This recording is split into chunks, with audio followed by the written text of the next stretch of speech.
হঠাৎ একদিন জানতে পারি আমি প্রেগনেন্ট। কথাটা সিয়ামকে জানাতেই সে ঘাবড়ে যায়। আমাকে বলে বাচ্চাটা নষ্ট করে ফেলো। আমি কোনোভাবেই রাজি হলাম না বাচ্চা নষ্ট করতে। এটা আমাদের ভালোবাসার প্রথম নিশান। কিন্তু সিয়াম এই অবস্থায় আমাকে বিয়ে করবে না। বাচ্চা নষ্ট করলে তারপর ফ্যামিলিকে বলবে বিয়ের কথা। এটা শুনে নিজের রাগ আর দমন করতে পারলাম না। কষে একটা থাপ্পড় মারি। আমার থাপ্পড়ের কারণে সিয়াম খুব রেগে যায়। রেগে গিয়ে যা করলো তার জন্য আমি সত্যিই প্রস্তুত ছিলাম না। আমার নাম নুসরাত জাহান ফারিয়া।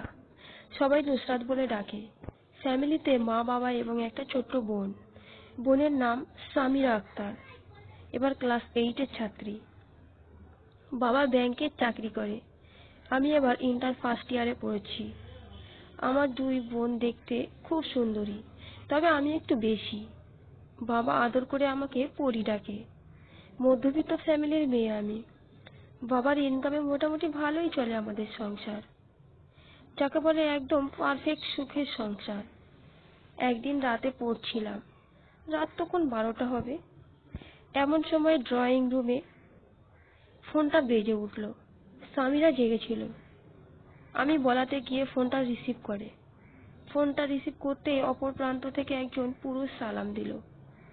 সামিরা সালামের উত্তর দিয়ে বলে, কে আপনি, কাকে চাই? পুরুষটি বলল, আমার নাম মোহাম্মদ সিয়াম খন্দকার। আমি আপনার বোন নুসরাতের সাথে কথা বলতে চাই। সামিরা আমাকে ডাকলো, আপু কেউ একজন তোকে খুঁজছে। নাম বলছে মোহাম্মদ সিয়াম খন্দকার। আমি বেরিয়ে এলাম রুম থেকে। সামিরা মুখের নামটা শুনে একটু অবাক হলাম। এই নামের কাউকে তো আমি চিনি না। এমনি কি বাসার নম্বর আমি কাউকে দিইনি। এসব ভাবতে ভাবতে এসে ফোন ধরে সালাম দিয়ে বললাম, কে আপনি, কাকে চাই? সিয়াম সালামের উত্তর দিয়ে বলল, যাকে চাই তার সাথে কথা বলছি। আমি বললাম, যাকে চাই মানে? আমি আপনাকে চিনি না। আপনি আমার নম্বর কোথায় পেলেন? সিয়াম বলল, শুধু নম্বর না, আমি তোমার পুরো অ্যাড্রেস জানি। এমনি কি তোমার ফ্যামিলিতে কে কে আছে, তোমার বাবা কি করে, তুমি এখন কিসে পড়ো, তোমার ফেভারিট কালার, তোমার পছন্দের খাবার সব জানি আমি। বলবো, শুনবে? আমি ওর কথায় কয়েক মিনিটের জন্য চুপ হয়ে গেলাম। আমার ব্যাপারে এত কিছু কিভাবে জানে? আমি কি চিনি ছেলেটাকে? আমি চুপ করে আছি দেখে সিয়াম বলল, কি হলো, ভাবছো হয়তো তোমার ব্যাপারে আমি এত কিছু জানি কি করে? সেটা সিক্রেট বলা যাবে না। আমি বললাম, এত রাতে কাউকে ডিস্টার্ব করা ঠিক না। আমি পড়ছিলাম। আপনার ফোনের জন্য আমার পড়ার কতটা ক্ষতি হয়েছে জানেন? সিয়াম বলল, তার জন্য দুঃখিত।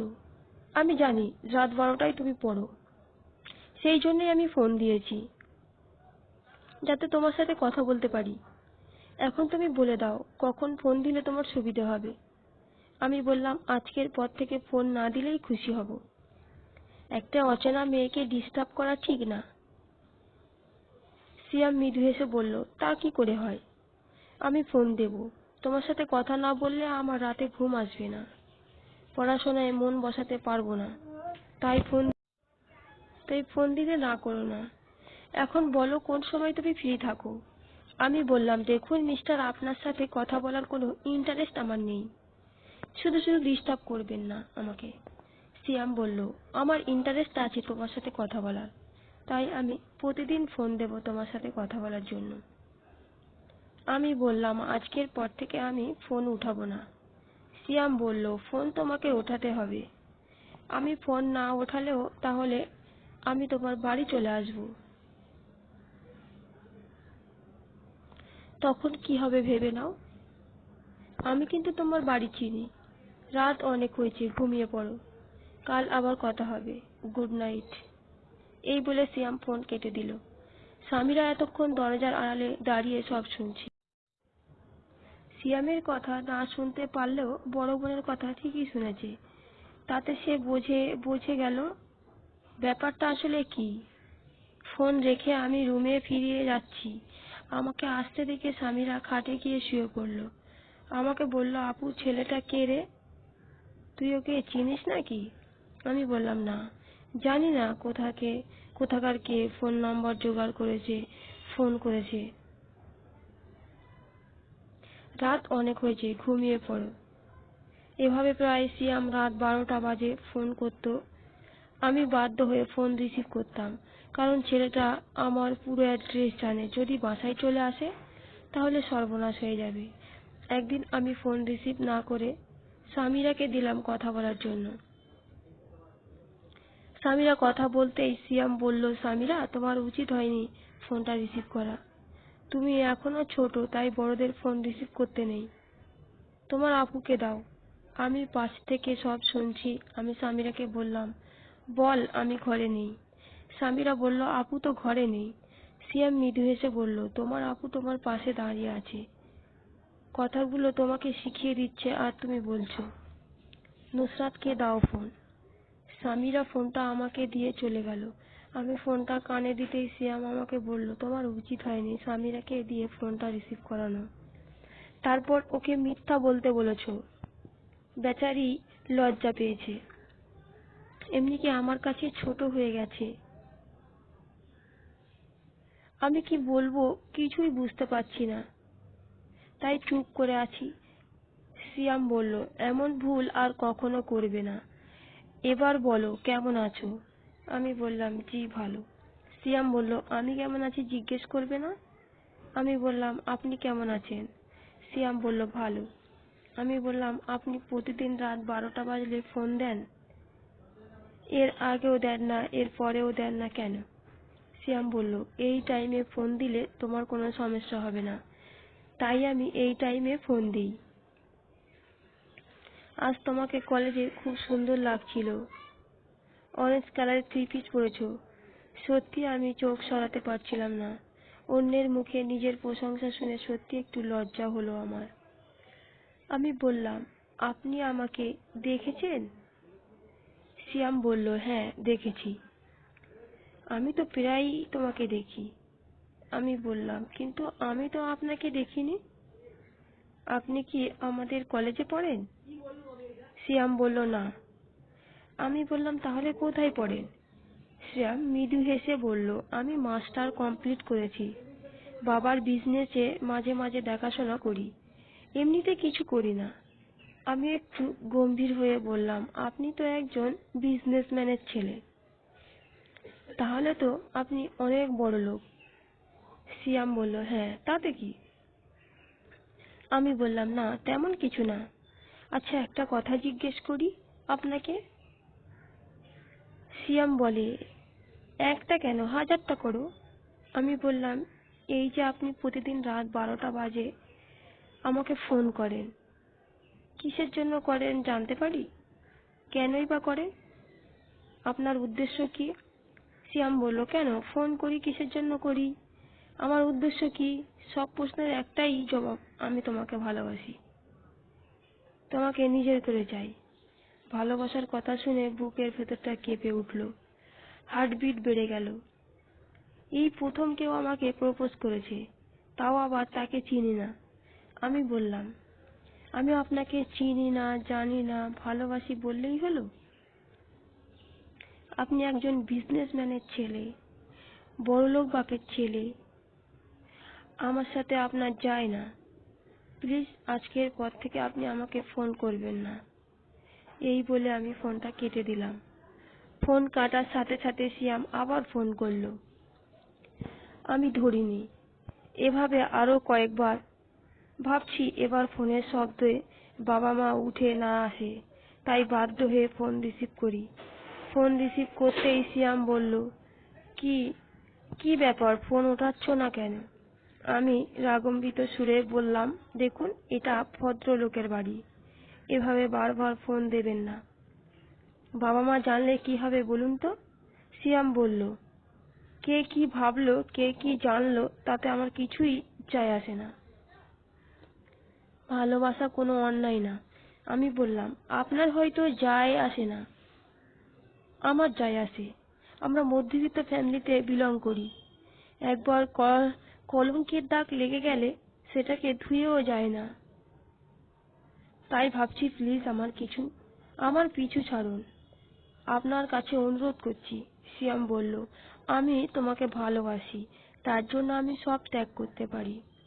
বলো কি করলে তুমি আমাকে ভালোবাসবে, আমি সেটাই করব।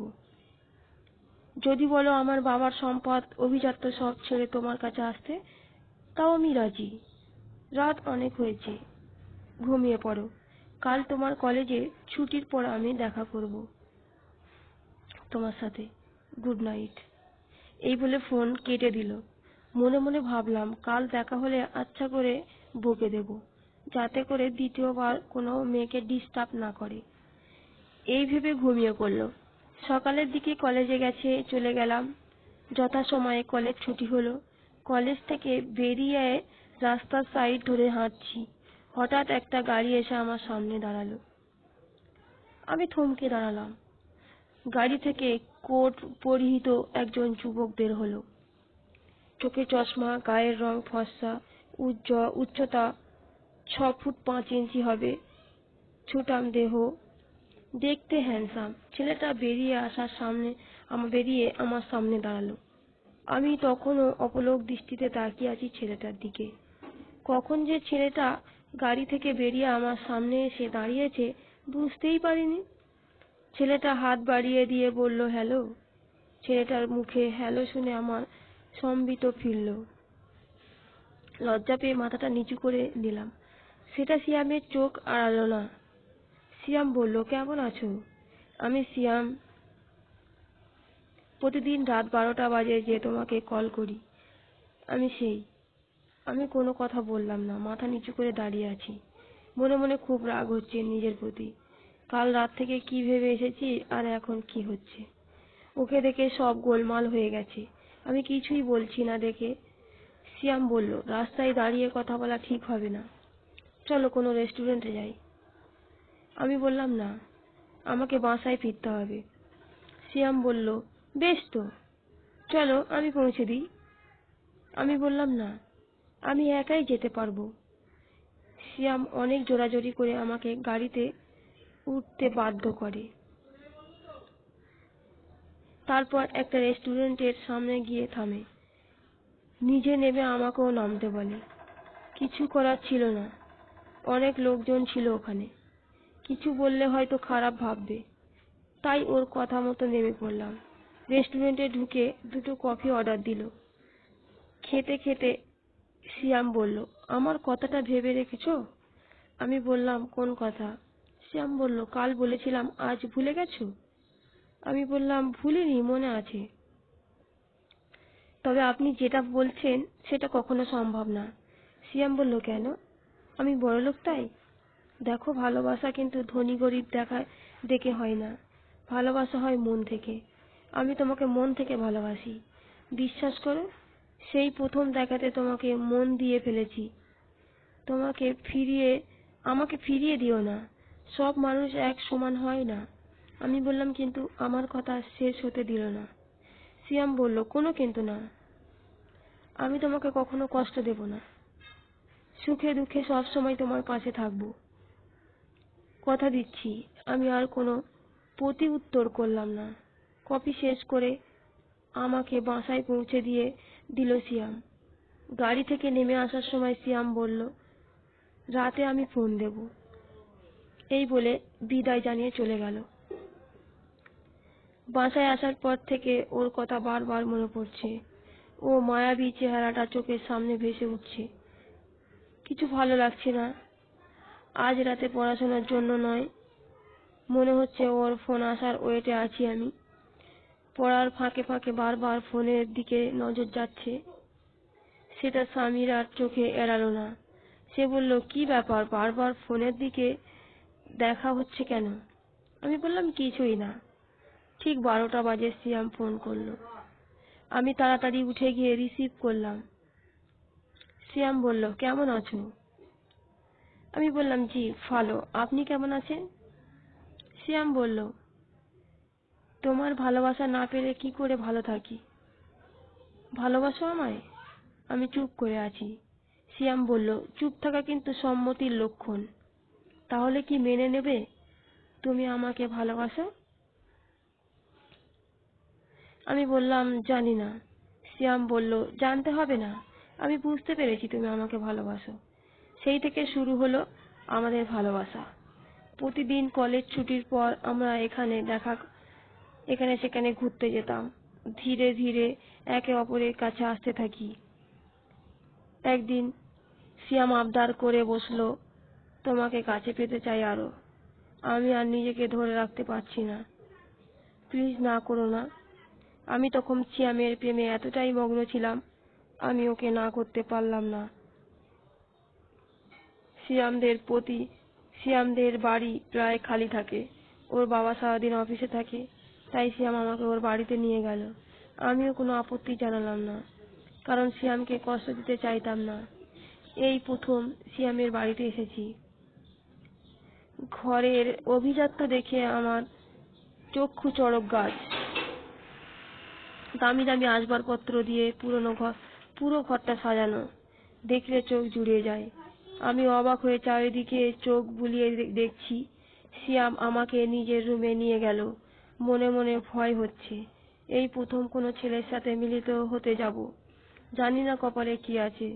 সিয়াম আমাকে খাটে বসিয়ে নিজেও বসলো আমার পাশে। ধীরে ধীরে আমাকে জড়িয়ে ধরে, তারপর কানে ফিসফিস করে বলে, আজকে তোমার অনেক ভালোবাসা দিব।